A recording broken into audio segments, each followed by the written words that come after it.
한국이 없으면 미국은 붕괴됩니다. 백악관의 폭탄 발언에 세계가 발칵 뒤집혔습니다.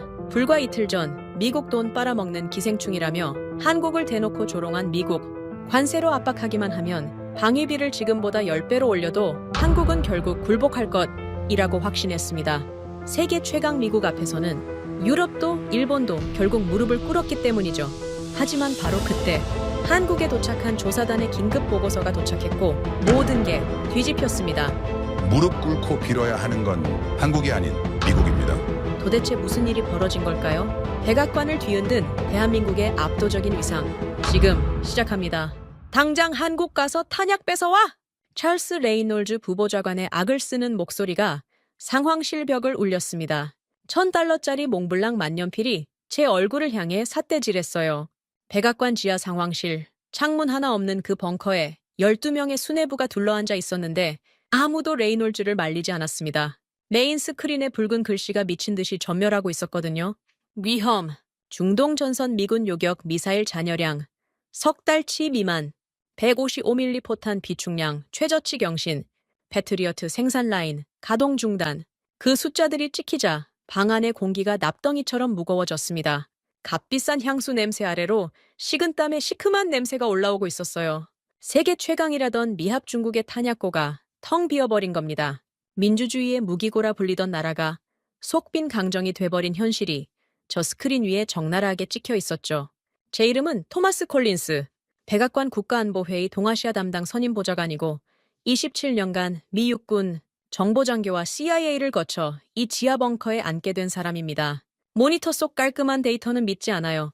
제 코를 찌르는 현장의 냄새, 제 손으로 만져본 쇳덩이의 온도, 그것만 믿습니다. 그리고 48시간 전까지 저는 한국 창원의 공장 바닥에 서 있었어요.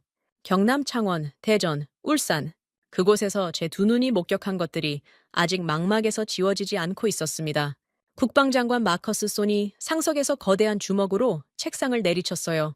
커피잔이 쓰러지며 검은 액체가 서류 위로 번졌습니다. 190cm의 거구가 일으킨 충격에 타원형 탁자 전체가 흔들렸죠. 석 달이다. 석 달 뒤면 중동에서 세계 최강 미군이 맨손으로 싸워야 할 판이야.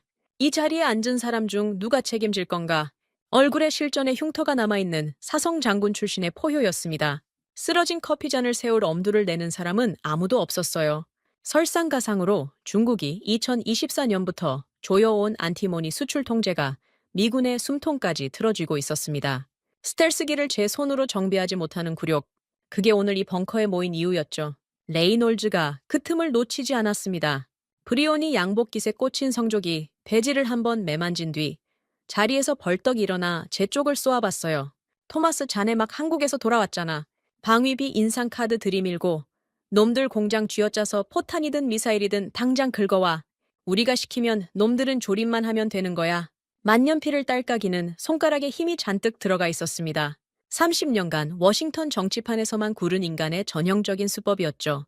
전장을 한 번도 밟아본 적 없으면서 동맹국 멱살을 잡아 쥐어짜는 것만으로 위기를 넘기려는 비열한 갑질이요. 레이놀즈에게 한국이란 방위비나 뜯어낼 만만한 호구, 그 이상도 이하도 아니었습니다. 회의실의 장군들이 고개를 끄덕였어요. 당연하다는 듯이요. 합참의장이 안경을 고쳤으며 저를 쳐다봤고 인도태평양 사령부 참모가 팔짱을 끼며 한국 압박용 브리핑을 넌지시 종용했습니다. 12쌍의 눈이 전부 제게 꽂혔어요. 의미는 하나였죠. 미국이 반가쇠를 당기면 세상이 움직인다. 한국은 우리가 영원히 보호하고 통제해야 할 하청국가니까 호루라기 불면 알아서 뛸 거라는 날뛰날근 확신이었습니다. 그 확신이 이 벙커 안에 향수처럼 배어 있었어요. 주머니 속에서 아버지의 낡은 지포 라이터가 허벅지를 눌렀습니다. 은색 표면이 제 천에 덮여져 있었어요. 1970년대 의정부 캠프 레드클라우드, 사를, 애는 추위와 진흙탕 속에서 미군 막사를 지키던 하사관 로버트 콜린스, 제 아버지입니다. 아버지가 기억하는 한국은 미군 시레이션 깡통을 얻으려고 줄을 서던 불쌍한 나라였어요. 어린 시절 아버지 무릎에 앉아 그 이야기를 귀가 닳도록 들었습니다. 가난한 사람들이었다고, 우리가 지켜줘야 하는 사람들이라고. 저도 오랫동안 그렇게 믿었어요. 한국은 미국이 먹여 살리는 나라라고, 우리가 방패를 거두면 하루도 못 버틸 거라고. 그 믿음이 27년 동안 제 판단의 뿌리였습니다. 하지만 48시간 전 창원의 공장문이 열리는 순간 그 뿌리에 균열이 갔어요. 대전의 연구소에서 금이 더 벌어졌고 울산의 재련소에서 완전히 산산조각 났습니다. 아파트 5층 높이의 생산 라인 위에서 50톤짜리 자주포를 찍어내는 광경, 매캐한 용접가스 속에서 눈 하나 깜짝하지 않고 쇳덩이를 깎아내던 노동자들의 굳은 살 박인 손, 그들의 눈빛에는 아무런 과시가 없었어요. 오직 납기일에 목숨을 거는 지독한 집념만 있었습니다. 제가 27년간 품고 살았던 세계관이 쇳물에 녹아내리듯 무너지는 경험이었어요. 아버지의 라이터를 꽉 쥐었습니다. 손가락 마디가 하얘질 만큼 힘을 줬어요. 레이놀즈가 참지 못하고 다시 쏘아붙였습니다. 뭘 꾸물거려? 한국 압박 보고서 최종안 내가 다 만들어놨잖아. 그거 들고 가서 윽박 지르면 끝나는 일이야. 파란색 표지의 보고서 뭉치를 테이블 위로 밀어 넣었어요. 대한민국 방위비 분담금 압박안. 제목이 선명했습니다. 장군들의 고개가 다시 끄덕여졌죠. 이 방에 앉은 사람들 전부가 같은 착각을 하고 있었어요. 한국이 미국 없이는 존재할 수 없다는 착각. 우리가 명령하면 복종할 수밖에 없다는 착각. 그 착각이 미군의 목을 조르고 있다는 걸 아는 사람은 이 벙커 안에 저 하나뿐이었습니다. 27년입니다. 펜타곤과 CIA에서 27년 동안 단 한 번도 상관의 명령에 토를 달아본 적이 없었어요. 절대 복종이 제 뼈에 새겨진 군인의 문법이었습니다. 그런데 제 손이 파란색 보고서를 집어들었을 때 심장이 갈비뼈를 때리기 시작했어요. 창원 공장 바닥에서 제 코를 찌르던 매캐한 용접가스 냄새가 폐 속에서 되살아났습니다. 축구장 25개 크기의 조립, 라인 위에서 쉴 새 없이 움직이던 로봇과 노동자들의 완벽한 호흡이 눈앞에 펼쳐졌어요. 밤새 기름때 묻은 작업복을 입고 맨 땅에 헤딩하던 그 사람들의 얼굴이 떠올랐습니다. 그 앞에서 이 비열한 종이 뭉치를 들이민다? 못합니다. 제 커리어가 불에 타더라도 이건 못해요. 저는 자리에서 벌떡 일어났습니다. 파란색 표지의 보고서를 두 손으로 잡았어요. 레이놀즈의 눈이 만족스럽게 빛났습니다. 제가 알아서 굴복했다고 생각한 거죠. 바로 그 순간 제 두 손에 힘이 들어갔습니다. 찢었어요. 한 번에 반으로 찢어 상황실 구석 쓰레기통에 처박아 버렸습니다. 종이 찢어지는 소리가 벙커 안에서 비명처럼 울렸어요. 레이놀즈의 얼굴이 사색으로 변했습니다. 만년필을 쥔 손이 허공에서 얼어붙었어요. 장군들의 입이 벌어졌고 합참 의장의 안경이 코끝으로 미끄러졌습니다. 27년 만의 항명이었어요. 제 군 생활 전체를 통틀어 초유의 일이었죠. 저는 안쪽 주머니에서 붉은색 표지의 보고서를 꺼냈습니다. 제가 직접 가죽 수첩에 적고 한국에서 돌아온 비행기 안에서 밤새 정리한 진짜 실사 보고서였어요. 테이블 위에 쾅소리가 나도록 내려놓았습니다. 레이놀즈와 눈을 맞췄어요. 그 인간의 동공이 흔들리고 있었습니다. 하지만 저는 더 이상 물러설 곳이 없었어요. 물러서서도 안 됐습니다. 우리가 윽박지르면 한국이 알아서 길 거라는 착각. 그 역겨운 오만이 지금 이 순간 미군의 목을 조르고 있습니다. 목소리가 상황실 벽에 부딪혀 돌아왔어요. 12쌍의 눈이 전부 저를 향해 있었습니다. 레이놀즈가 입을 벌렸지만 소리가 나오지 않았어요. 제가 한 발 더 앞으로 나갔습니다. 붉은색 보고서 위에 손바닥을 짚었어요. 지금 당장 무릎 꿇고 빌어야 할 쪽은 우리 백악관입니다. 마커스 장관이 상석에서 미동도 하지 않은 채 저를 응시하고 있었습니다. 그 거대한 체구 뒤로 메인 스크린의 붉은 경고등만 쉴 새 없이 전멸했죠. 레이놀즈의 만년필이 테이블 위에서 소리를 멈췄어요. 상황실 전체가 숨을 죽였습니다. 제 심장이 갈비뼈를 미친 듯이 때리고 있었지만 손은 더 이상 떨리지 않았어요. 붉은색 보고서 위에 올려놓은 제 손가락은 단단했습니다. 48시간 전 창원의 쇳물 냄새가 제 등을 떠받치고 있었거든요. 항명에 경노한 레이놀즈가 의자를 박차고 일어났습니다. 얼굴이 귀끝까지 시뻘겋게 달아올라 있었어요. 토마스, 자네 지금 뭔 짓을 한 건지 알기나 해. 당장 짐 싸서 나가. 넌 오늘부로 해고야. 목이 터져라 악을 쓰는데 목젖이 보일 지경이었습니다. 몽블랑 만년필을 쥔 손이 부들부들 떨리고 있었어요. 30년간 워싱턴 정치판에서 고개 숙인 부하만 봐온 인간이 태어나서 처음 맞닥뜨린 정면 항명이었으니까요. 레이놀즈의 성조기, 배지가 형광등 불빛 아래서 부르르 흔들렸습니다. 저는 대답하지 않았어요. 대답할 필요가 없었습니다. 해고를 하든 군사재판에 회부를 하든 이 벙커 안에 있는 12명 전원이 먼저 봐야 할 것이 있었거든요. 제가 48시간 동안 두 눈으로 확인하고 두 손으로 기록한 진실이요. 저는 뒤를 돌아봤습니다. 상황실 구석, 검은색 방탄 태블릿을 무릎 위에 올려놓고 미동도 않던 그레이스 박이 저와 눈을 마주쳤어요. NSC 아시아 정책 분석관, 하버드 국제관계학 출신의 한국계 2세, 미국 최고 보안 등급 락이 걸린 그 태블릿 안에는 레이놀즈가 상상도 못할 데이터가 잠들어 있었습니다. 제가 턱짓으로 신호를 보냈어요. 그레이스 박이 자리에서 일어났습니다. 소리 없이요. 태블릿을 품에 안고 메인 콘솔 쪽으로 걸어가는 동안 레이놀즈가 새된 목소리로 외쳤죠. 그레이스! 감히 누구 허락을 받고 움직이는 거야. 그레이스 박은 대꾸하지 않았어요. 검은색 방탄 태블릿의 보안 락을 해제하고 상황실 메인 콘솔에 케이블을 꽂았습니다. 딸깍! 그 작은 소리가 벙커 안에서 반가쇠처럼 울렸어요. 레이놀즈가 달려가 케이블을 뽑으려 했습니다. 바로 그 순간 마커스 장관의 저음이 상황실을 짓눌렀어요. 레이놀즈, 앉아. 단 2마디였습니다. 사성 장군 출신이 전장에서 부하를 제압하던 그 음압이 고스란히 실려 있었죠. 레이놀즈의 다리가 멈췄어요. 거구의 장관이 상석에서 손을 한번 들어 올렸을 뿐인데 마치 보이지 않는 벽이 생긴 것 같았습니다. 콜린스 보좌관, 속행하시오. 장관의 시선이 저를 향했어요. 제가 기다리던 한마디였습니다. 메인 스크린이 바뀌었어요. 중동 전선의 전술 지도가 사라지고 전혀 다른 화면이 12명의 얼굴 위로 쏟아졌습니다. 미합 중국 본토의 무기 생산 지표였어요. 제가 48시간 동안 취합하고 그레이스 박이 암호화 태블릿에 분류해 넣은 자료였죠.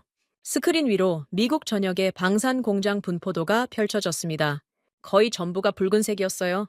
붉은색은 마비를 뜻했습니다. 생산 중단, 인력 부족, 원자재 고갈. 텍사스의 탄약 공장, 미시시피의 조선소, 엘라베마의 미사일 조립 라인. 죄다 붉게 물들어 있었어요. 합참 의장이 안경을 벗었습니다. 손으로 눈을 비비더니 다시 썼어요. 화면이 달라지길 바라는 것 같았지만 스크린은 냉정했습니다. 저는 레이저 포인터를 집어들었어요. 곤두박질 치는 생산 그래프의 꼭지점을 정확히 찔렀습니다. 2023년 4분기부터 미국 본토의 155mm 포탄 생산량이 전년 대비 62% 추락했습니다. 숫자를 읊는 제 목소리가 벙커 안에서 메아리 쳤어요. 패트리어트 요격탄 PAC-3의 핵심 부품인 고체 로켓 모터 생산 라인은 지난 2월부터 완전히 멈췄습니다. 이유가 뭡니까? 저는 포인터를 아래로 내렸어요. 원자재가 없어서입니다. 인력이 없어서입니다. 미국 본토의 승용공이 은퇴하는 속도를 신규 인력이 따라잡지 못하고 있어요. 레이놀즈가 끼어들었습니다. 그건 일시적인 병목이야.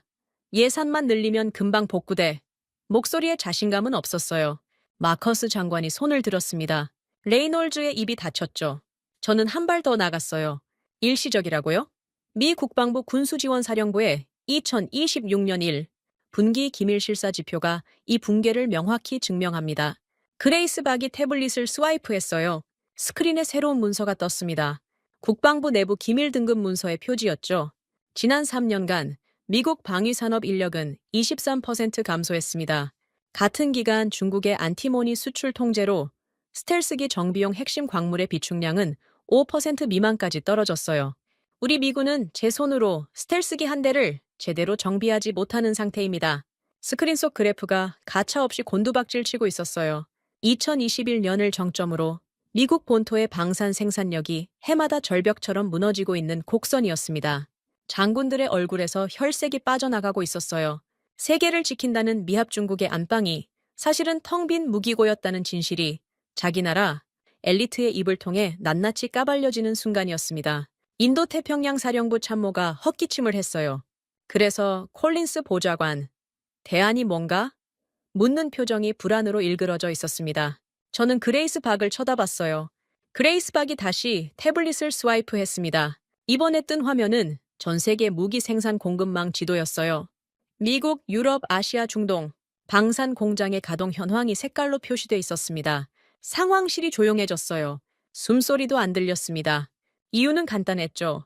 스크린 위에서 초록색으로 빛나는 나라가 딱 하나뿐이었거든요. 대한민국, 독일은 노란색이었습니다. 부분 가동. 영국은 주황색, 프랑스도 주황색, 일본은 붉은색에 가까운 노란색이었어요. 하지만 한반도 위에 찍힌 점은 선명한 초록색이었습니다. 완전 정상 가동. 지구상에서 방산 생산 라인이 풀가동되고 있는 나라가 오직 한 곳뿐이라는 뜻이었어요. 레이놀즈가 의자 팔걸이를 움켜쥐었습니다. 동공이 흔들리고 있었어요. 하지만 입은 다물고 있었죠. 마커스 장관이 제압한 뒤로 감히 끼어들지 못하는 거였습니다. 그레이스 박이 입을 열었어요. 차갑고 정확한 목소리였습니다. 현재 전 세계 주요 방산 동맹국 중 미국의 긴급 군수, 소요에 대응 가능한 생산 역량을 보유한 국가는 대한민국이 유일합니다. 나머지 동맹국들은 자국 물량조차 소화하지 못하고 있어요. 태블릿 위에서 손가락 하나 까딱했을 뿐인데 벙커 안의 권력 구도가 송두리째 흔들리고 있었습니다. 저는 스크린을 가리켰어요. 초록색 점 하나가 찍힌 한반도를요. 보이십니까? 저 초록색 하나가 지금 이 순간 미군의 유일한 생명줄입니다. 장군들이 서로를 쳐다봤어요. 믿고 싶지 않다는 표정이었습니다. 세계 최강 미합 중국의 군수 보급선이 한반도 하나에 매달려 있다는 사실을 인정하는 건 이 방에 앉은 사람들의 자존심이 허락하지 않았거든요. 레이놀즈가 참다 못해 목소리를 짜냈습니다. 허풍치지 마. 한국이 무슨 수로 우리 전체 공급망을 떠받쳐? 그깟 공장 몇 개 돌려서 깡통 조립하는 나라잖아. 몽블랑 만년필을 테이블 위에서 신경질적으로 굴리고 있었어요. 마지막 자존심이었습니다. 30년간 쌓아 올린 기득권과 체면이 무너지는 걸 두 눈으로 보면서도 끝까지 인정하지 않으려는 발악이었죠. 저는 피식 웃었습니다. 웃음이 나올 수밖에 없었어요. 48시간 전 제 두 눈이 본 것을 이 인간은 상상조차 못하고 있었으니까요. 창원의 거대한 생산 라인, 대전의 연구소, 울산의 재련소, 그곳에서 제 코를 찌르던 쇳물 냄새와 용접가스가 아직도 폐속에 남아 있었습니다. 깡통을 조립하는 나라라고요? 레이놀즈가 쥐고 있는 그 $1000짜리 만년필보다 창원 노동자들의 기름때 묻은 장갑, 한 짝이 미군의 생존의 100배는 더 중요하다는 사실을 이제부터 증명해야 했습니다. 통제하는 게 아니라 구걸해야 하는 처지라는 걸 아직도 모르시겠습니까? 제 목소리가 벙커의 콘크리트 벽에 부딪혀 돌아왔어요. 레이놀즈의 만년필이 멈췄습니다. 장군들의 시선이 붉은색 보고서 위로 모였죠. 저는 보고서 첫 페이지를 펼쳤어요. 48시간 전 창원의 공장 바닥에서 시작된 기록이 거기 있었습니다. 그레이스 박이 태블릿 위에 손가락을 올려놓고 대기하고 있었어요. 다음 화면에는 레이놀즈가 깡통이라 부른 그것의 실체가 기다리고 있었습니다. 레이놀즈가 발장을 꽉 꼈습니다. 의자 등받이에 몸을 깊숙이 기대며 콧방귀를 뀌었어요. 그깟 한국 방산이 뭔데 이 난리야? 공장 몇 개 돌려서 깡통 조립하는 거 우리가 모를 줄 알아? 자네가 48시간 동안 뭘 봤는지 모르겠지만 조립 라인 좀 크다고 감동받은 건 아니겠지? 몽블랑 만년필을 검지로 딸깍이며 비죽 웃었어요. 30년간 전장 한 번 안 밟고 워싱턴 정치판에서만 구른 인간 특유의 얕은 조소였습니다.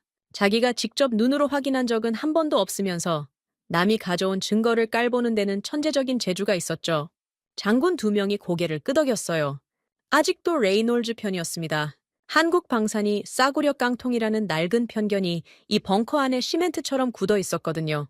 저는 대답하지 않았습니다. 말로 이길 생각이 없었어요. 27년간 정보장교로 살아온 사람은 압니다.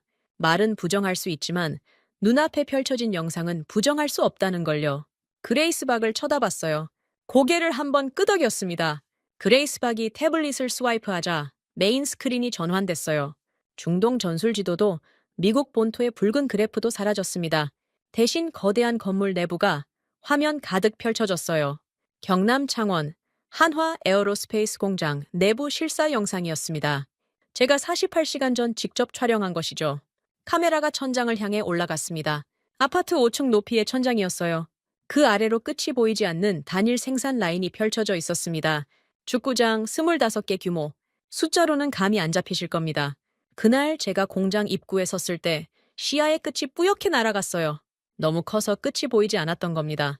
인간이 만든 구조물이 이런 규모까지 갈 수 있다는 사실에 다리가 멈췄었어요. 합참의장이 안경을 고쳤었습니다. 인도태평양 사령부 참모가 팔짱을 풀었어요. 영상이 시작되자 상황실의 공기가 달라졌습니다. 카메라가 라인을 따라 천천히 이동했어요. 로봇 팔들이 정밀하게 움직이며 50톤짜리 K9 자주포의 차체를 들어 올리고 있었습니다. 거대한 쇳덩이가 허공에 매달려 밀리미터 단위로 조립되는 광경이었죠. 그 옆에서 노동자들이 완벽한 호흡으로 볼트를 조이고 용접 불꽃을 튀기고 있었어요. 로봇과 사람이 하나의 유기체처럼 움직이는 모듈식 생산 공정이었습니다. 장군 하나가 입을 벌렸어요. 소리는 안 나왔습니다. 옆에 앉은 해군 참모도 모니터에서 눈을 떼지 못하고 있었죠. 그 반응이 당연했습니다. 저도 48시간 전 똑같은 꼴이었으니까요. 공장 바닥에 서서 입을 다물지 못했어요. 매캐한 용접가스가 코를 찔렀고 프레스가 쇳덩이를 찍어내는 진동이 발바닥을 타고 올라왔습니다. 현장 지휘관 김대우 차장이 제 옆에 서서 무심하게 한마디를 던졌었죠. 불가동 기준 연간 120문, 못 맞추면 우리가 잠을 못 잡는다고요. 어떤 과시도 없었어요. 납기 일에 목숨을 거는 사람 특유의 담담함이었습니다. 영상이 계속 흘렀습니다. K9 자주포 한 대가 완성돼 라인 끝으로 굴러나오는 장면이었어요. 기름 냄새와 금속 분진이 화면 너머로 전해지는 것 같았습니다. 저는 영상을 멈추고 테이블 위에 서류 뭉치를 꺼냈어요. 꽝! 소리가 나도록 내려놓았습니다. 22조 원 규모의 폴란드 K9 납품 계약서였어요. 이 계약서 이야기를 하겠습니다. 제가 장군들을 둘러보며 입을 열었어요. 2022년 러시아의 우크라이나 침공 직후 폴란드가 자주포 긴급 도입을 요청했습니다. 유럽 최대 방산 강국이라는 독일 크라우스마파이에게 먼저 갔어요. 독일의 대답이 뭐였는지 아십니까? 잠시 끊었습니다. 상황실이 조용했어요. 50대 납품에 3년을 달라고 했습니다. 장인 정신이라는 거였죠. 레이놀즈가 미간을 찌푸렸어요. 하지만 입은 다물고 있었습니다. 마커스 장관이 제압한 뒤로 함부로 끼어들지 못하는 거였죠. 같은 요청이 한국에 갔습니다. 저는 계약서를 펼쳤어요. 한화 에어로스페이스의 대답은 넉 달이었습니다. 넉 달 만에 초도 물량을 폴란드 항구에 꽂아 넣었어요. 계약서의 납품 일자를 손가락으로 짚었습니다. 3년과 넉 달입니다. 독일이 장인 정신을 핑계로 3년을 부르는 동안 한국은 현대차의 대량 생산 DNA를 무기 생산 라인에 이식해서 넉 달 만에 결과물을 내놓았어요. 합참의장이 계약서를 당겨 읽기 시작했습니다. 안경 너머로 눈이 커지는 게 보였어요. 인도태평양 사령부 참모가 옆에서 고개를 빼며 같이 들여다봤습니다. 22조 원. 그 숫자가 종이 위에 박혀 있었죠. 저는 멈추지 않았어요. 독일만이 아닙니다. 영국 AS과 자주포의 생산 라인은 사실상 폐쇄 상태입니다. 프랑스 카이사르는 연간 생산량이 30문도 안 돼요. 미국의 M9A7 팔라딘은 업그레이드 일정이 3년째 밀리고 있죠. 하나씩 짚을 때마다 장군들의 표정이 굳어갔습니다. 서방 전체가 자주포 생산에서 허덕이는 동안 한국 한나라가 전 세계 물량을 빨아들이고 있었던 겁니다. 그레이스 박이 태블릿을 한번 스와이프했어요. 메인 스크린에 원형 그래프 하나가 떴습니다. 전 세계 자주포 시장 점유율이었죠. 파란색으로 칠해진 한 조각이 원의 절반을 넘기고 있었어요. 그레이스 박이 입을 열었습니다. 전 세계 자주포 시장 점유율 54%. 지구상에서 만들어지는 자주포 2대 중 1대가 한국산입니다. 차갑고 정확한 목소리였어요. 감정이 실리지 않은 팩트만을 쏘는 데이터 저격수의 톤이었습니다. 54%. 그 숫자가 스크린 위에 찍히자 상황실의 공기가 한 번 더 무거워졌어요. 장군 하나가 등바디에 몸을 기대며 천장을 올려다봤습니다. 믿기 싫다는 표정이었죠. 옆에 앉은 해군 참모는 서류를 뒤적이며 반박 근거를 찾으려 했지만 손만 부산하게 움직일 뿐 아무것도 꺼내지 못했어요. 레이놀즈의 표정이 변하고 있었습니다. 콧방귀를 뀌던 여유가 사라지고 있었어요. 하지만 인정할 수는 없었죠. 30년간 쌓아 올린 체면이 한국이라는 두 글자 앞에서 무너지는 꼴을 이 벙커 안의 장군들에게 보여줄 수는 없었으니까요. 레이놀즈가 의자에서 상체를 일으켰습니다. 몽블랑 만년필을 테이블에 탁 내려놓으며 목소리를 짜냈어요. 양이 많으면 뭐해? 공장에서 찍어낸 깡통이 극한 환경에서 버틸 수 있어? 실전에서 한 번이라도 검증된 적 있냐고? 마지막 카드를 꺼낸 거였습니다. 양산 능력은 인정하되 품질과 실전 성능의 꼬투리를 잡겠다는 수법이었죠. 궁색한 방역이었어요. 하지만 장군 2명이 또 고개를 끄덕였습니다. 극한 환경, 실전 검증, 군인들의 뇌리에 가장 깊이 박힌 기준이었거든요. 아무리 빨리, 아무리 많이 찍어내도 전장에서 박살나면 소용없다는 논리, 레이놀즈가 유일하게 기댈 수 있는 벽이었습니다. 저는 피식 웃었어요. 웃음이 나올 수밖에 없었습니다. 48시간 전 제 두 눈이 본 것 중에서 아직 꺼내지 않은 카드가 있었거든요. 레이놀즈가 극한 환경과 실전을 말하는 순간을 기다리고 있었다고 하면 믿으시겠습니까? 영하 30도의 눈보라 속을 시속 70km로 돌파하는 괴물, 마하 5로 떨어지는 탄도미사일을 들이받아 박살내는 푸른 섬광. 그것들이 제 노트북 안에 잠들어 있었습니다. 가죽 수첩을 펼쳤어요. 잉크가 번진 페이지 위에 제가 직접 적은 글씨가 빽빽했습니다. 창원 공장에서 시작된 기록은 여기서 끝이 아니었어요. 진짜 이야기는 이제부터였습니다. 저는 그레이스 박에게 눈짓을 보냈어요. 태블릿 위의 손가락이 다음 파일로 향했습니다. 영하 30도 노르웨이의 눈보라가 스크린 위에서 기다리고 있었죠. 그레이스 박이 태블릿을 스와이프하자 스크린이 하얗게 변했습니다. 1코, 2코. 화면 가득 눈보라가 쏟아졌어요. 영상 하단에 찍힌 기온 표시가 보였습니다. 영하 30도, 노르웨이 북부 레나 훈련장이었어요. 나토 합동 동계 기동 훈련 실황 영상이었습니다. 카메라가 흔들렸어요.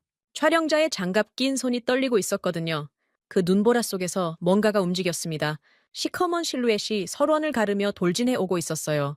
55톤짜리 쇳덩이가 눈보라를 뚫는 진동이 화면 너머로 전해지는 것 같았습니다.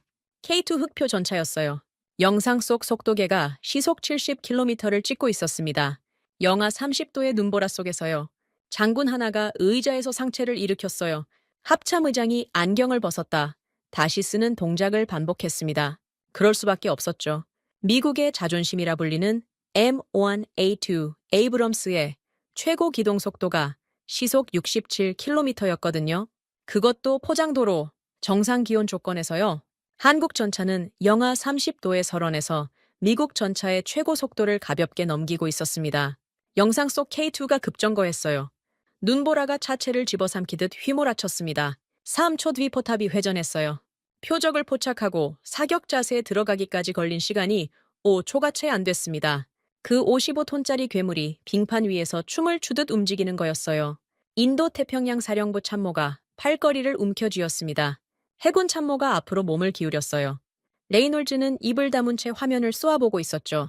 콧방귀를 낄 여유가 사라진 얼굴이었습니다. 저는 영상을 멈추지 않았어요. 극한 환경에서 깡통이 된다고 하셨습니까? 레이놀즈 부보좌관? 시선을 거두지 않은 채 물었습니다. 레이놀즈가 대답하지 못했어요. 대답할 수 없었겠죠. 눈앞의 스크린이 정면으로 반박하고 있었으니까요. 극한 환경은 여기서 끝이 아닙니다. 저는 그레이스 박에게 고개를 끄덕였어요. 화면이 전환됐습니다. 노르웨이의 하얀 눈보라가 사라지고 중동의 뜨거운 사막이 펼쳐졌어요. UAE 알다프라 공군기지. 며칠 전 촬영된 실제 레이더 교전 영상이었습니다. 기밀 등급 표시가 화면 상단에 붉게 찍혀 있었죠. 이 영상을 이 상황실에 가져오기까지 제가 건 전화만 17통이었어요. 레이더 화면이 스크린 가득 떴습니다. 초록색 격자 위로 붉은 점들이 고속으로 내려오고 있었어요. 이란발 탄도미사일이었습니다. 마하오. 초속 1700m. 인간의 눈으로는 추적조차 불가능한 속도로 떨어지는 죽음의 쇳덩이들이었죠. 상황실의 숨소리가 멈췄어요. 영상 속 교전 통제관의 다급한 음성이 스피커를 타고 흘러나왔습니다.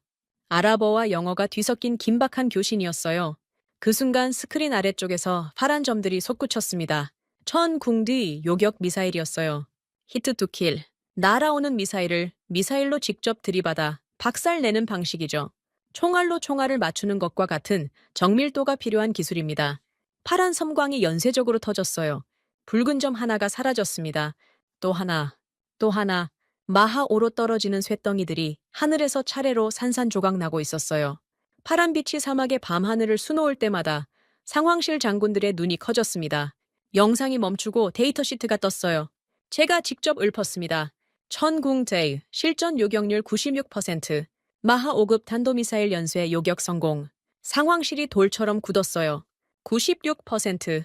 그 숫자의 무게를 이 방에 앉은 사람들은 뼛속까지 알고 있었습니다. 미제 패트리어트 PAC-3의 공식 요격률이 80%대 초중반이었거든요. 한국산 미사일이 미국산보다 성능이 높다는 뜻이었습니다. 그것도 훈련장이 아니라 실전에서요. 합참 의장이 안경을 벗어 테이블 위에 던졌어요. 던졌다는 표현이 맞습니다. 손에서 힘이 빠진 것처럼 안경이 서류 위로 미끄러졌어요. 가격은? 합참 의장이 물었습니다. 목소리가 갈라져 있었죠. 패트리어트 PAC-3의 3분의 1입니다. 제가 대답했어요. 합참 의장의 입이 벌어졌습니다. 성능은 높은데 가격은 3분의 1. 군인에게 이것보다 강렬한 숫자 조합은 없어요. 옆에 앉은 해군 참모가 고개를 저었습니다. 부정하는 게 아니라 믿기지 않는다는 뜻이었죠. 그레이스 박이 다시 태블릿을 스와이프했어요. 이번에는 외교 전문이었습니다. 최신 기밀 등급 외교 전문.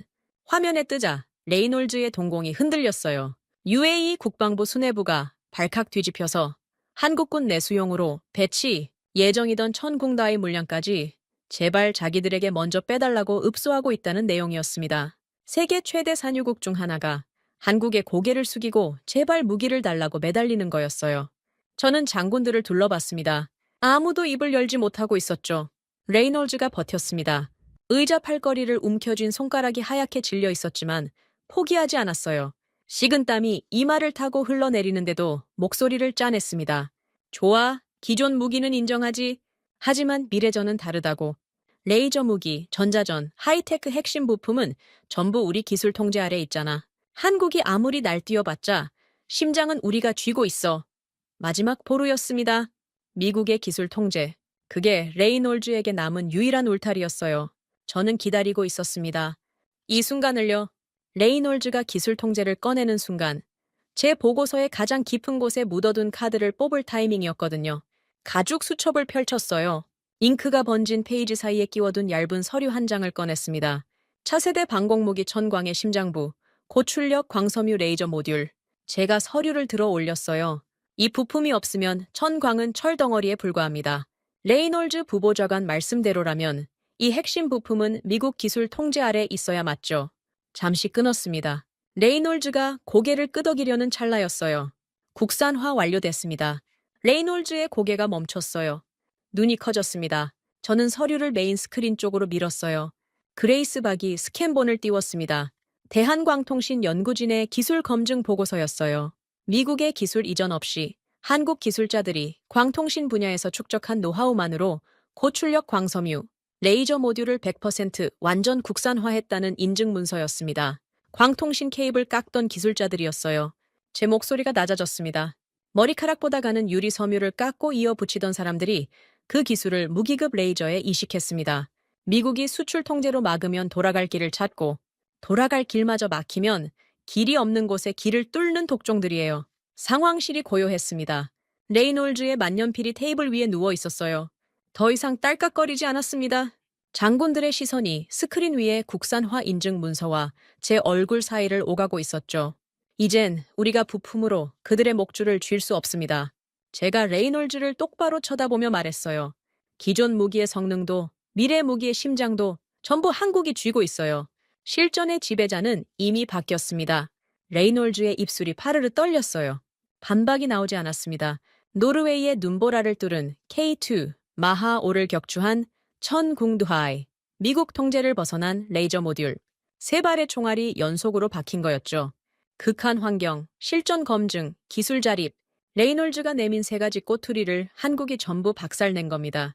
마커스 장관이 상석에서 미동도 하지 않은 채 스크린을 응시하고 있었어요. 얼굴에 남은 실전의 흉터가 형광등 아래서 그림자를 만들었습니다. 아마추어는 전략을 논하고 프로는 병참을 논한다. 그것이 장관의 철칙이었죠. 장관의 눈이 천천히 저를 향했어요. 아직 판정을 내리지 않은 눈빛이었습니다. 하지만 기울고 있었어요. 확실히 기울고 있었습니다. 레이놀즈가 마른 침을 삼켰어요. 궁지에 몰린 짐승의 눈이었습니다. 인정할 수 없지만 부정할 수도 없는 그 비참한 경계선 위에 서 있었죠. 저는 아직 끝내지 않았어요. 가죽 수첩에는 아직 펼치지 않은 페이지가 남아 있었습니다. 레이놀즈를 완전히 무릎 꿇리기 위한 마지막 카드. 미군의 생존 자체를 한국의 손에 쥐어주는 결정타가요. 레이놀즈가 의자에서 몸을 일으켰습니다. 아직 항복하지 않은 거였어요. 궁지에 몰린 짐승이 마지막으로 이빨을 드러내듯 성조기 배지를 한번 매만지고 장군들을 둘러봤습니다. 동조를 구하는 눈빛이었죠. 좋아, 한국이 무기를 잘 만든다 치자. 인정하지. 목소리가 갈라져 있었지만 억지로 힘을 실었어요. 하지만 놈들은 광산 하나 없는 자원 빈국이야. 무기를 만들려면 원자재가 필요한데 그 원자재 줄을 우리가 끊어버리면 끝이라고. 만년필을 집어들며 테이블을 2번 내리쳤습니다. 택택. 그 소리가 벙커 안에서 울렸어요. 장군 둘이 고개를 끄덕였습니다. 자원. 군인의 사고체계에서 자원은 전쟁의 뿌리였거든요. 아무리 좋은 무기를 만들어도 원자재가 끊기면 공장은 멈추는 거였죠. 레이놀즈가 찾아낸 마지막 보루였습니다. 한국은 자원 빈국이다. 광산이 없다. 원자재 공급망을 조이면 한국은 꼼짝 못한다. 그 논리가 이 벙커 안에 남은 유일한 방어선이었어요. 저는 그레이스 박에게 눈짓을 보냈습니다. 그레이스 박이 태블릿 위에서 손가락을 움직였어요. 메인 스크린의 모든 화면이 꺼졌습니다. 노르웨이 눈보라도, 전 궁수 뒤의 파란 섬광도, 국산화 인증 문서도 전부 사라졌어요. 지륵 같은 검은 화면 위에 단어 하나만 붉게 떠올랐습니다. 안티머니. 상황실이 조용해졌어요. 장군들이 스크린을 올려다봤습니다. 안티머니. 스텔스기의 심장을 만드는데 반드시 필요한 전략 광물이죠. 이 광물 없이는 스텔스 코팅도, 저고해선 탐지 장비도, 야간 투시 렌즈도 만들 수 없습니다. 미군의 하늘을 지배하는 F-35의 투명 망토가 이 광물로 완성되는 거였어요. 합참 의장이 안경을 고쳤으며 몸을 앞으로 기울였습니다. 인도태평양 사령부 참모의 팔짱이 풀렸어요. 미 상무부와 펜타곤이 공동 작성한 전략 광물 글로벌 의존도 초일급 기밀 문서가 있습니다. 저는 목소리를 낮췄어요. 기밀 문서의 이름을 입에 올리는 순간 이 벙커의 무게가 한 단계 더 내려앉는 게 느껴졌거든요. 이 문서가 지금 우리가 처한 절망적인 현실을 증명합니다. 그레이스박이 태블릿을 스와이프했어요. 안티몬이라는 붉은 글씨 아래로 그래프가 올라왔습니다. 미국 내 안티몬이 비축량 추이 곡선이었어요. 2024년부터 시작된 그래프가 해마다 절벽처럼 곤두박질치고 있었습니다. 2024년 중국이 안티모니 수출 통제를 시작한 뒤 미국 비축량이 바닥을 향해 추락한 거였죠. 곡선의 끝자락에 찍힌 숫자가 스크린 위에서 붉게 빛났어요. 5% 미만. 합참 의장이 숨을 들이마셨습니다. 거칠고 짧은 호흡이었어요. 5% 미만이라는 건 석 달 안에 스텔스기 정비가 완전히 멈춘다는 뜻이었거든요. 중국이 목줄을 쥐고 있습니다. 저는 그래프의 추락 지점을 레이저 포인터로 찔렀어요. 2024년 수출 통제 이후 미국이 확보할 수 있는 고순도 안티모니 공급원은 사실상 차단됐습니다. 호주와 타지키스탄의 광산은 중국 자본이 지분을 쥐고 있어요. 러시아는 노내고요. 우리가 손을 뻗을 수 있는 곳이 지구상에 거의 남아있지 않습니다. 레이놀즈가 입술을 깨물었어요. 비축량 5%라는 숫자 앞에서 자원 빈국 타령이 부메랑으로 돌아온 거였습니다. 한국의 원자재 줄을 끊겠다고 큰소리쳤는데 정작 줄이 끊긴 쪽은 미국이었으니까요. 저는 스크린을 바꿨어요. 그래프가 사라지고 흑백 사진 한 장이 떠올랐습니다. 시커먼 분진을 뒤집어 쓴 남자들이 찍혀 있었어요. 얼굴이 검댕으로 뒤덮여 눈만 하얗게 빛나고 있었습니다. 작업복은 기름때와 쇳가루로 범벅이었고 손은 갈라지고 굳은 살이 박혀 있었어요. 고려 아연 재련소의 노동자들이었습니다. 아연 찌꺼기를 현미경으로 들여다보며 남들이 쓰레기라고 내다버린 맹독성, 슬래그 속에서 귀한 것을 찾아내려던 사람들이었죠. 이 사람들을 보십시오. 저는 스크린을 가리켰어요. 한국에는 안티모니 광산이 없습니다. 레이놀즈 부보좌관 말이 맞아요. 광산 하나 없는 자원 빈국이 맞습니다. 일부러 레이놀즈의 말을 인정했어요. 그가 살짝 어깨를 펴는 게 보였습니다. 하지만 이 사람들은 다른 방법을 찾았어요. 그레이스박이 태블릿에서 기술 문서를 불러왔습니다. 스크린에 재련 공정 개요도가 펼쳐졌어요. 한국은 전 세계에서 수입한 아연 원광을 재련합니다. 그 과정에서 나오는 부산물이 있어요. 다른 나라에서는 환경 오염 물질로 분류해서 돈을 들여 폐기하는 맹독성 찌꺼기입니다. 저는 흑백 사진 속 노동자들의 손을 가리켰어요. 이 사람들은 그 쓰레기를 버리지 않았습니다. 현미경으로 들여다봤어요. 그 안에 안티모니가 극미량 섞여 있다는 걸 알아냈죠. 장군 하나가 미간을 찌푸렸어요. 찌꺼기에서 전략 광물을 뽑아낸다는 게 쉽게 이해되지 않는 표정이었습니다. 당연했죠. 저도 울산 재련소에서 직접 보기 전까지는 믿지 못했으니까요.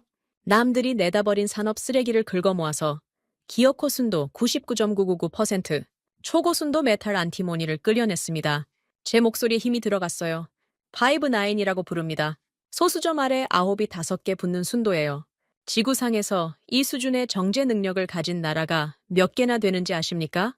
잠시 끊었습니다. 12쌍의 눈이 저를 향해 있었어요. 하나입니다. 대한민국 하나. 레이놀즈가 버럭 소리를 질렀어요.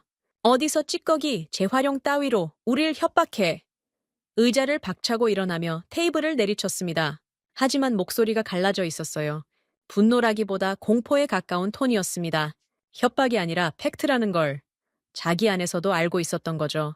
저는 안쪽 주머니에 손을 넣었어요. 27년 군 생활 동안 만져본 문서 중에서 가장 무거운 종이를 꺼냈습니다. 물리적 무게가 아니었어요. 이 종이 한 장에 실린 의미의 무게가 제 손을 짓눌렀습니다. 국방장관 마커스 손에 친필 서명이 찍힌 최고 기밀 문서였어요. 표지에 찍힌 붉은 도장이 형광등 아래서 번들거렸습니다. 탑 시크릿. 레이놀즈의 코앞으로 그 문서를 밀었어요. 아니, 던졌다는 표현이 맞겠습니다. 종이가 테이블 위를 미끄러지며 레이놀즈의 만년필을 쳐냈어요. 몽블랑이 바닥으로 떨어지며 딸깍 소리를 냈습니다. 레이놀즈가 문서를 집어들었어요. 첫 페이지를 넘기는 손이 떨리고 있었습니다. 한미 합작 전략 광물 투자 계약서입니다. 제가 말했어요. 금액은 12조 원. 미합 중국 펜타곤이 대한민국의 초고순도 안티모니 정제 기술을 확보하기 위해 재발 기술을 공유해달라며 12조 원을 싸들고 무릎을 꿇은 문서입니다. 12조 원. 그 숫자가 상황실의 공기를 짓눌렀어요. 레이놀즈의 눈이 문서 위에서 좌우로 움직이고 있었습니다. 읽는 속도가 점점 빨라졌어요. 페이지를 넘기는 손가락 끝이 하얗게 질려 있었습니다. 마커스 장관의 친필 서명, 펜타곤 획득 조달국장의 연서, 고려 아연과의 합작 조건 명세, 한 글자 한 글자가 레이놀즈의 마지막 보루를 허물고 있었죠. 합참의장이 자리에서 일어나 레이놀즈 뒤로 다가갔어요. 어깨 너머로 문서를 들여다봤습니다. 안경 너머의 눈이 커지더니 입술을 깨무는 게 보였어요.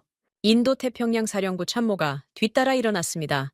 문서 한 장의 벙커 안에 권력 구도가 무너지고 있었어요. 우리가 그들을 보호하는 게 아닙니다. 저는 한 발 앞으로 나갔어요. 스크린 위에 아직 흑백 사진이 떠 있었습니다. 시커먼 분진 속에서 눈만 하얗게 빛나던 재련소 노동자들의 얼굴이요.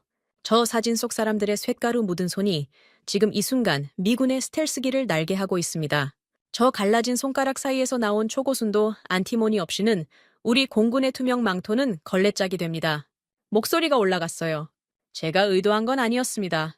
울산 재련소에서 봤던 광경이 떠올랐거든요. 50도가 넘는 열기 속에서 방독면을 쓰고 찌꺼기를 뒤지던 노동자. 그 사람의 작업복에 배어있던 매캐한 냄새가 코끝에 되살아났어요.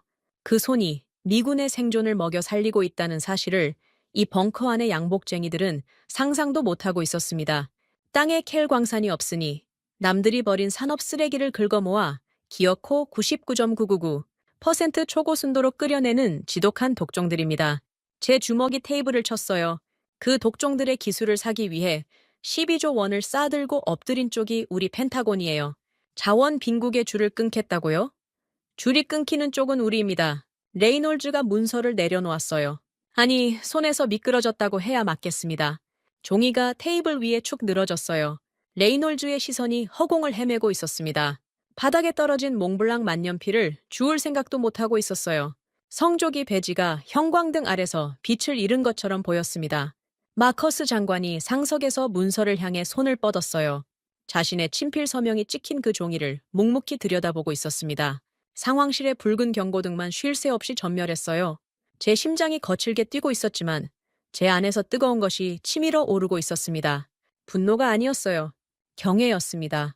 광산 하나 없는 땅에서 쓰레기를 끓여 세계 최고의 전략 자원을 빚어낸 사람들에 대한 뼛속까지 뜨거운 경애였어요. 멘탈이 무너진 인간의 얼굴은 특유의 색을 띱니다. 핏기가 빠지는 게 아니에요. 핏기가 도망치는 겁니다. 레이놀즈의 얼굴이 정확히 그랬어요. 12조 원짜리 계약서를 읽은 뒤 이마에서 목까지 혈색이 한꺼번에 빠져나갔습니다. 하얗다 못해 잿빛이었어요. 30년간 워싱턴 정치판에서 쌓아 올린 체면, 기득권, 자존심, 그 전부가 지난 1시간 동안 한 장씩 벗겨졌거든요.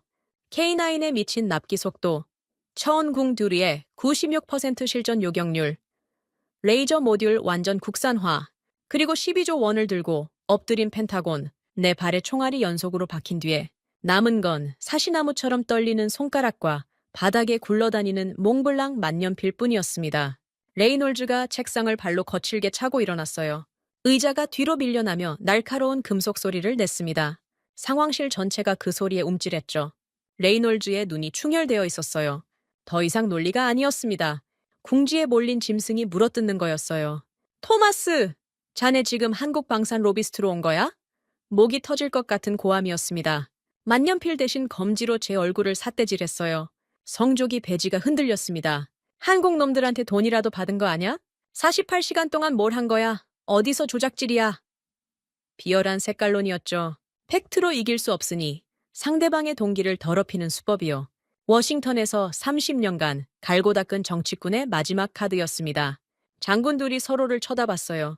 색깔론이 터지면 방 안의 분위기가 달라집니다. 데이터가 아무리 압도적이어도 로비스트라는 딱지가 붙는 순간 모든 팩트에 의심의 그림자가 드리워지거든요. 레이놀즈가 노린 게 바로 그거였어요. 자기가 이길 수 없으면 상대의 신뢰를 무너뜨려서 무승부를 만드는 거였습니다. 하지만 저는 대답하지 않았어요. 색깔론에는 반박이 아니라 무시가 답이라는 걸 27년 정보장교 생활이 가르쳐 줬거든요. 입을 다문 채 레이놀즈를 똑바로 쳐다봤습니다. 그 시선이 오히려 레이놀즈를 더 미치게 만들었어요. 급기야 레이놀즈가 고개를 돌렸습니다. 상황실 구석에 앉아있던 통신장교를 향해 악을 썼어요. 프로젝터 꺼. 당장 메인 스크린 전원 내려. 직급을 남용한 강제 명령이었습니다. 통신장교가 당황해 마커스 장관 쪽을 쳐다봤어요. 장관이 미동도 하지 않았습니다. 긍정도 부정도 아닌 지켜보겠다는 침묵이었죠. 레이놀즈가 다시 소리쳤어요. 안 들려? 당장 꺼. 통신장교의 손이 떨리며 콘솔 스위치를 내렸습니다. 턱! 스크린이 꺼졌어요. 흑백 사진 속 재련소 노동자들의 얼굴이 사라졌습니다. 천장에 비상등만 남아 상황실을 어둡게 물들였어요. 12명의 윤곽이 희미해졌습니다. 레이놀즈가 거친 숨을 몰아쉬며 테이블에 두 손을 짚었어요. 화면을 꺼버리면 데이터도 사라진다고 생각한 거였습니다. 눈앞에서 숫자를 치워버리면 자기 세계관이 복구될 거라고 착각한 거예요. 저는 한 걸음 앞으로 나갔습니다. 어둠 속에서 레이놀즈의 충혈된 눈이 보였어요. 비상등의 붉은 빛에 젖어 있었죠. 저는 그 눈을 정면으로 쏘아봤습니다. 주머니에서 아버지의 가죽 수첩을 꺼냈어요. 낡고 모서리가 다른 수첩이었습니다. 아버지 로버트 콜린스가 의정부 캠프 레드클라우드에서 근무하던 시절부터 써온 수첩이에요. 제가 물려받은 뒤로 27년간 한 번도 손에서 놓은 적이 없었습니다. 수첩의 가죽이 제 손바닥에 닿았어요. 거칠고 따뜻했습니다. 스크린이 꺼진 칠흑 같은 어둠 속에서 저는 데이터가 아닌 다른 무기를 꺼내기로 했어요. 숫자보다 무겁고 그래프보다 날카로운 무기. 55년의 역사였습니다. 조작이라고 하셨습니까? 제 목소리가 어둠 속에서 낮게 울렸어요. 레이놀즈가 숨을 멈추는 게 느껴졌습니다. 55년 전 이야기를 하겠습니다. 수첩을 꽉 쥐었어요. 미군이 벌인 전투식량 깡통을 얻기 위해 진흙탕에 줄을 서던 나라였습니다. 미군 막사 앞에서 전투화를 닫고 껌을 팔아야 가족을 먹일 수 있는 나라였어요. 상황실이 고요했습니다. 비상등의 붉은 빛만 12명의 얼굴 위로 흘렀어요. 저는 한 발 더 다가갔습니다.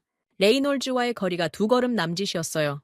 그 나라의 20대의 젊은이들이 밤마다 미제 나이키, 허큘리스 미사일을 몰래 뜯어봤습니다. 목소리를 깔았어요. 도면 한 장 없었습니다. 교본 한 권 없었어요. 손전등 하나 들고 미군 폐기 무기의 배선을 더듬었습니다. 낮에는 청계천 공구상가를 뒤져 볼트와 너트를 사모았어요. 밤에는 종이 위에 역설계 도면을 그렸습니다.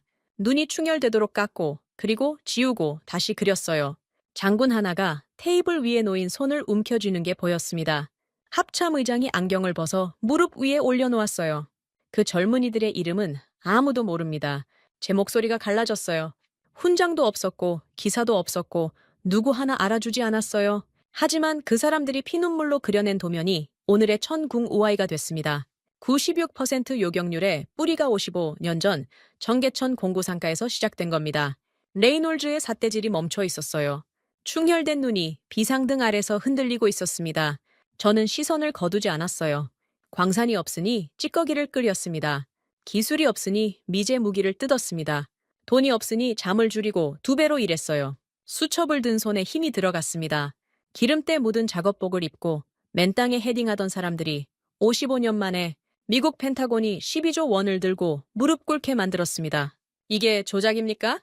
어둠 속에서 움직임이 있었어요. 상황실 구석에 앉아있던 그레이스 박이 자리에서 일어났습니다.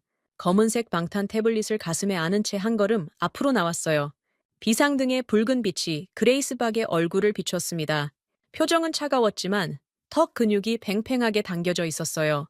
감정을 억누르고 있는 사람 특유의 긴장이었습니다. CIA와 펜타곤의 실사 로그 50건이 이 수치를 완벽하게 교차 검증합니다. 그레이스 박의 목소리가 어둠을 갈랐어요. 차갑고 정확한 저격수의 톤이었습니다. 대한민국 방산 수출 데이터, 나토 합동훈련 평가서, UAE 실전 교전 보고서, 고려아연 재련 공정 감사 자료. 이 모든 출처가 독립적으로 같은 결론을 가리킵니다. 태블릿을 한 손으로 들어 올렸어요. 이 안에 전부 들어 있습니다. 스크린이 꺼져 있어도 데이터는 사라지지 않아요. 스크린이 꺼져 있어도 데이터는 사라지지 않는다. 그 한마디가 레이놀즈의 마지막 발악을 정면으로 관통했습니다. 화면을 꺼버리면 진실도 사라질 거라는 유치한 도박이 완전히 실패한 거였어요. 레이놀즈의 무릎이 흔들렸습니다. 테이블에 짚은 두 손이 체중을 간신히 지탱하고 있었어요. 저는 마지막으로 한 걸음을 더 다가갔습니다. 레이놀즈와 한 걸음 거리, 비상등의 붉은 빛 아래서 두 사람의 그림자가 벽에 겹쳤어요. 그들의 55년 피땀 어린 집념을 감히 당신의 알량한 권력 유지용 수작 따위로 모욕하지 마십시오. 제 목소리가 벙커의 콘크리트 벽을 타고 울렸습니다. 사자후였어요. 27년 군 생활에서 한 번도 내본 적 없는 소리였습니다. 손에 쥔 가죽 수첩이 축축해져 있었어요. 제 손바닥의 땀이었습니다. 아버지의 수첩 위로 떨어진 아들의 뜨거운 땀이었어요. 상황실이 얼어붙었습니다. 아무도 숨을 쉬지 않는 것 같았어요. 비상등의 붉은 빛이 천천히 전멸하며 12명의 얼굴 위로 그림자를 드리웠습니다. 레이놀즈가 테이블에서 손을 떼지 못하고 있었어요. 떼면 주저앉을 것 같았으니까요. 만년필은 바닥에, 자존심은 먼지 속에, 30년의 기득권은 산산조각이 나 있었습니다. 마커스 장관이 상석에서 처음으로 몸을 움직였어요. 거대한 체구가 의자의 가죽을 삐걱거리게 했습니다. 양손을 테이블 위에 올려놓았어요. 아직 입을 열지는 않았습니다. 하지만 그 움직임 하나에 상황실의 무게중심이 확연히 이동했어요. 12쌍의 시선이 장관에게로 쏠렸습니다. 판정을 내릴 사람은 처음부터 마커스 장관이었거든요. 사성 장군 출신, 얼굴에 실전의 흉터를 지닌 사나이, 아마추어는 전략을 논하고 프로는 병참을 논한다는 철칙의 소유자. 그 사람이 입을 열 순간이 오고 있었습니다. 사시나무 떨듯 손을 떨던 레이놀즈가 테이블 위를 더듬었습니다. 몽블랑 만년필을 찾으려는 거였어요. 바닥에 떨어진 줄도 모르고 손가락이 허공을 헤맸습니다. 비상등의 붉은 빛 아래서 그 손가락 끝이 파르르 떨리는 게 보였어요. 30년간 워싱턴 정치판의 정점에 서서 동맹국들의 멱살을 잡아 쥐어짜던 손이었습니다. 그 손에서 힘이 빠져나가고 있었어요. 통신 장교가 눈치를 살피며 콘솔 스위치를 올렸습니다. 메인 스크린에 전원이 들어왔어요. 형광등이 다시 켜지면서 상황실이 환해졌습니다. 빛이 돌아오자 레이놀즈의 상태가 더 적나라하게 드러났어요. 브리오니 양복에 깃이 구겨져 있었습니다. 이마에서 흘러내린 식은땀이 셔츠 칼라를 적시고 있었어요. 성조기, 배지가 비스듬히 기울어진 채 형광등 아래서 힘없이 빛났습니다. 레이놀즈가 허리를 굽혔어요. 바닥에 떨어진 만년필을 주우려는 동작이었습니다. 손가락이 만년필에 닿았어요. 집어들었습니다. 그런데 뭔가 이상했어요. 만년필이 두 조각이었습니다. 아까 테이블에서 떨어졌을 때 몸통이 갈라진 거였어요. $1,000짜리 몽블랑이 두 동강 나 있었습니다. 레이놀즈가 갈라진 만년필 두 조각을 양손에 하나씩 쥐었어요. 멍하니 들여다봤습니다. 30년간 자기 권력의 연장이었던 그 팬이 부러져 있었어요. 레이놀즈의 눈시울이 붉어졌습니다. 분노가 아니었어요. 무너짐이었습니다. 의자에 털썩 주저앉았어요. 무릎에 힘이 빠진 거였습니다. 두 동강난 만년필 조각이 손에서 미끄러져 테이블 위에 나란히 놓였어요. 상황실의 장군들이 레이놀즈를 쳐다봤습니다. 아무도 입을 열지 않았어요. 평생 미국이 세상의 중심이라 부르짖던 사나이가 의자에 파묻혀가는 모습을 지켜보고 있었죠. 레이놀즈의 입술이 움직였어요. 소리가 안 났습니다. 입술만 달싹거렸어요. 한 번, 두 번, 세 번째의 소리가 나왔습니다. 갈라지고 쉰 목소리였어요. 내가 멈췄습니다. 마른 침을 삼키는 소리가 들렸어요. 목젖이 오르내렸습니다. 내가 철저하게 착각했군. 그 한마디가 상황실 바닥에 떨어졌습니다. 30년 만에 오판 자백이었어요. 아니, 27년간 이 벙커를 지배하던 낡은 세계관의 사망 선고였습니다. 한국은 만만한 하청이다. 미국이 시키면 복종할 수밖에 없다. 우리가 방패를 거두면 하루도 못 버틴다. 그 거만한 착각의 전부가 레이놀즈의 쉰 목소리 한마디에 담겨 바닥에 깨졌어요. 두 동강난 만년필처럼요. 늙고 오만한 호랑이의 목이 꺾이자 회의실을 짓누르던 무거운 공기가 일시에 허물어졌습니다. 장군들의 어깨에서 긴장이 빠져나가는 게 보였어요. 합참의장이 안경을 다시 썼고 인도태평양 사령부 참모가 등받이에 몸을 기댔습니다. 레이놀즈라는 벽이 무너지자 그 뒤에 숨어있던 사람들의 본심이 비로소 움직이기 시작한 거였어요. 마커스 장관이 상석에서 거구를 일으켜 세웠습니다. 190cm의 체구가 일어서자 상황실의 천장이 낮아진 것처럼 느껴졌어요. 장관이 테이블을 따라 천천히 걸었습니다. 구두 소리가 벙커 바닥에 울렸어요. 한 걸음, 두 걸음, 12쌍의 눈이 그 거구의 이동을 따라갔습니다. 장관이 제 앞에 섰어요. 실전의 흉터가 남은 얼굴이 형광등 아래서 그림자를 들이우고 있었습니다. 저를 올려다보는 게 아니라 내려다보는 거였어요. 190cm의 위압감이 코앞에 있었습니다. 토마스 보좌관, 장관의 저음이 벙커를 채웠어요. 자네가 가져온 팩트 앞에서는 어떤 낡은 자존심도 변명이 될 수 없소. 그 한마디에 상황실의 공기가 바뀌었습니다. 판정이었어요. 사성 장군 출신의 국방장관이 레이놀즈와 토마스 사이의 격돌에 마침표를 찍은 겁니다. 레이놀즈가 고개를 떨구었어요. 두 동강난 만년필 위로 시선이 떨어졌습니다. 더 이상 고개를 들 힘이 남아있지 않은 것 같았어요. 장관이 저에게서 시선을 거두고 상황실 전체를 둘러봤습니다. 12명 한 사람 한 사람의 얼굴을 응시했어요. 천천히 빠짐없이요. 아마추어는 전략을 논하고 프로는 병참을 논한다. 그것이 장관의 철칙이었죠. 지난 2시간 동안 이 벙커에서 벌어진 일의 본질을 장관은 정확히 꿰뚫고 있었습니다. 자존심 싸움이 아니라 병참의 진실이었어요. 미군이 살아남을 수 있느냐 없느냐의 문제였습니다. 과거 우리가 원조했던 불쌍한 나라라는 낡고 오만한 렌즈는 오늘부로 완전히 폐기하시오. 장관의 목소리가 벙커의 콘크리트 벽에 부딪혀 돌아왔어요. 모든 사람이 똑똑히 들었소? 폐기입니다. 서랍에 넣어두는 게 아니라 짓밟아버리라는 뜻이오. 합참의장이 자세를 고쳐 앉았습니다. 장군들의 등이 펴졌어요. 장관의 명령이 떨어지는 순간을 기다리는 군인의 본능이 작동한 거였죠. 합참의장, 장관이 고개를 돌렸어요. 동맹국 평가 프로토콜을 즉시 개정하시오. 최우선 평가 기준을 납기, 준수율과 부품 자립도로 전환합니다. 합참의장이 즉각 고개를 끄덕였어요. 안경 너머의 눈빛이 달라져 있었습니다. 무기 성능 카탈로그나 정치적 유대 따위가 아니라 약속한 날짜에 약속한 물건을 전장에 꽂아 넣을 수 있는 능력, 그리고 핵심 부품을 남의 나라 눈치 보지 않고 제 손으로 만들어낼 수 있는 능력, 이 두 가지가 동맹의 가치를 결정하는 새로운 기준이요. 가슴이 뛰었어요. 납기 준수율과 부품 자립도. 그 두 기준에서 대한민국을 이길 나라는 지구상에 없었거든요. 독일의 3년을 넉 달로 짓밟은 납기 속도, 미국의 기술 통제를 벗어난 레이저 모듈 국산화, 장관이 세운 새로운 잣대는 한국을 위해 설계된 것이나 다름없었습니다. 장관이 다시 입을 열었어요. 이제부터 대한민국은 하청업체가 아닙니다. 목소리가 한 단계 올라갔습니다. 벙커 전체가 울렸어요. 미군의 생존과 글로벌 방어망을 짊어질 최상위 전략 파트너요. 오늘부로 격상입니다. 최상위 전략 파트너. 그 단어가 상황실의 공기를 갈랐어요. 단순한 등급 조정이 아니었습니다. 미합 중국이 전 세계 동맹국에 부여하는 서열 체계의 꼭대기를 한국이라는 이름으로 다시 쓰겠다는 선언이었어요. 장군들의 눈이 커졌습니다. 합참의장이 펜을 집어들었어요. 메모를 시작하는 손이 빨라졌습니다. 장관은 멈추지 않았어요. UAE가 읍소하던 천궁도하의 내수용 물량 지원건, 미군의 최우선 전략 의제로 승격시킵니다. 합참의장을 쳐다봤어요. 인도태평양 사령부와 중동 사령부에 동시 타전하시오. 한국의 천궁지어 생산 물량 확보를 미군 방어망 재편의 핵심 축으로 설정합니다. UAE, 호주, 사우디 등 핵심 동맹국의 방공체계를 한국산 요격 시스템 중심으로 재편하는 로드맵을 72시간 내에 올리시오. 합참의장이 벌떡 일어났어요. 알겠습니다. 짧고 단호한 대답이었습니다. 안경 너머의 눈에 불이 켜져 있었어요. 옆에 앉은 통신장교가 암호화 통신 단말기를 꺼내 들었습니다. 긴급 타전 준비가 시작된 거였어요.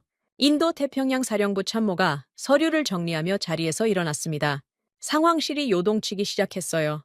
2시간 전 식은땀과 절망으로 가득 찼던 벙커가 지금은 다른 종류의 긴장감으로 진동하고 있었습니다. 무너짐의 긴장이 아니라 새 판을 짜는 긴장이었어요. 저는 테이블 위에 놓인 붉은색 보고서를 내려다봤습니다. 48시간 전 한국의 공장 바닥에서 시작된 기록이 이 벙커의 판도를 뒤집었어요. 창원의 용접가스, 대전의 연구소, 울산의 재련소, 그곳에서 만났던 굳은 살 박인 손들의 얼굴이 떠올랐습니다. 가슴 안쪽에서 뜨거운 것이 차올랐어요. 움직임이 느껴졌습니다. 고개를 돌리자 그레이스 박이 보였어요. 검은색 방탄 태블릿을 가슴에 꼭 안은 채 상황실 구석에 서 있었습니다. 2시간 동안 차가운 데이터 저격수로서 한치의 흔들림도 없었던 그 사람이 고개를 살짝 숙이고 있었어요. 어깨가 미세하게 떨리고 있었습니다. 형광등 아래서 뺨 위로 무언가가 흘러내리는 게 보였어요. 그레이스 박이 고개를 돌려 눈물을 훔쳤습니다. 1960년대 부산 캠프 하야리아 앞에서 미군 전투화를 닦던 외할아버지 박동식의 피가 오늘 이 벙커에서 빛을 본 거였어요. 저는 그레이스 박에게 고개를 한번 끄덕였습니다. 그레이스 박이 눈물 젖은 눈으로 고개를 끄덕여 돌려줬어요. 말은 필요 없었습니다. 아무 말도요. 틀이 흘렀습니다. 2026년 3월 21일 아침 워싱턴 D.C. 이 하늘이 맑았어요. 제 사무실 창밖으로 워싱턴 모뉴먼트 위로 햇살이 떠오르고 있었습니다. 주황빛이 대리석 첨탑을 타고 올라가며 하얗게 물들이는 광경이었어요. 27년간 이 도시에 살면서 수백 번 봤을 장면인데 그날 아침은 달랐습니다. 빛의 색이 달라진 게 아니에요. 제 눈이 달라진 거였습니다. 사무실 책상 위에 서류가 쌓여 있었어요. 사흘 전 마커스 장관의 역사적 판정 이후 펜타곤은 쉴 새 없이 움직였습니다. 글로벌 획득 매뉴얼이 전면 재구축되고 있었어요. 대한민국의 방산 생산력과 전략 광물 재련 능력이 핵심 축으로 박혔습니다. 27년간 한 번도 바뀌지 않았던 동맹국 서열 체계가 72시간 만에 뒤집어진 거였어요. 납기 준수율, 부품 자립도 그 두 기준이 새로운 잣대로 세워지자 세계 방산 지도의 색깔이 통째로 달라졌습니다. 노크 소리가 났어요. 문이 열리며 그레이스 박이 들어왔습니다. 검은색 방탄 태블릿 대신 서류 봉투를 들고 있었어요. 이틀 전 벙커에서 눈물을 훔치던 모습은 온데간데 없이 평소에 차갑고 정확한 표정으로 돌아와 있었습니다. 제 책상 앞에 서서 봉투를 내밀었어요. 최신 외교 브리핑 문건입니다. 그레이스 박의 목소리는 담담했어요. 하지만 봉투를 건네는 손끝에 미세한 떨림이 있었습니다. 저는 봉투를 받아들었어요. 표지에 찍힌 기밀 등급 도장이 아침 햇살에 붉게 빛났습니다. 첫 페이지를 펼쳤어요. 눈이 멈췄습니다. 2번 읽었어요. 3번 읽었습니다. 가슴 안쪽에서 뜨거운 것이 차오르기 시작했어요. 백악관의 시그널이 바뀌자마자 글로벌 도미노가 터진 거였습니다. 호주 국방부가 먼저 움직였어요. 차기 보병 전투차 사업의 최종 후보에서 유럽 업체를 정역 탈락시키고 한국 한화 디펜스와 단독 협상에 돌입했다는 외교 전문이었습니다. 사우디아라비아는 더 노골적이었어요. 왕세자 직속 군사자문단이 서울에 비공개 사절단을 보냈다는 보고가 올라와 있었습니다. 천궁다의 도입 협상을 즉시 개시하겠다는 의향서가 첨부되어 있었어요. 금액란은 비어 있었습니다. 백지수표였어요. 한국이 부르는 값을 쓰겠다는 뜻이었죠. 페이지를 넘겼습니다. 폴란드가 K9 추가 도입 물량을 2배로 늘렸다는 속보, 노르웨이가 K2 흑표 전차 공동 생산 협정을 타진하고 있다는 정보, 캐나다 국방부가 한국산 경항공모함 설계 자문을 요청했다는 첩보, 한 장 넘길 때마다 새로운 나라가 등장했어요. 전부 한국을 향해 달려가고 있었습니다. 미국이라는 봉인이 풀리자 그 뒤에 숨어있던 세계의 수요가 한꺼번에 터진 거였어요.